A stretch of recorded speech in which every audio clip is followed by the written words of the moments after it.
சமேலிக்கும் அந்த கழுகுக்கும் சண்டை நடக்க ஆரம்பிச்சது. அப்போ சமேலி காட்டோட இன்னொரு பகுதிக்கு அந்த கழுக கூட்டிட்டு போச்சு. வேட்டைக்காரங்க எங்க வலைய போட்டு வச்சிருந்தாங்களோ அங்க.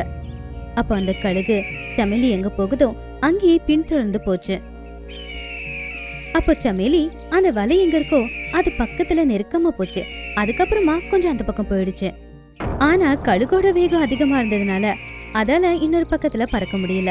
அங்கே இருந்த வலையில அது மாட்டிக்கிச்சு. அதுக்கப்புறம் வேட்டைக்காரன் அந்த கழுக அவன் கூடவே கூட்டிட்டு போயிட்டான். அதுக்கப்புறம் சமேலி குருவி மறுபடியும் அந்த பெரிய பப்பாளி மரத்துக்கிட்ட போச்சு.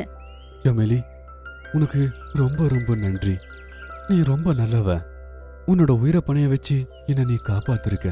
அதெல்லாம் ஒன்னும் இல்ல பப்பாளி மரமே. உங்களுக்கு எந்த தொந்தரவு இருந்தாலும் என்கிட்ட சொல்லுங்க. அப்படிலாம் யாரும் உங்களை கொடுமைப்படுத்த விட்டுருவேனா என்ன? அப்புறம் சமேலி, உனக்கு ஏதாச்சும் உதவி வேணும்னா நீ என்கிட்ட கேட்கலாம். உன்னோட எல்லா கஷ்டத்தையும் நான் நீக்குவேன்.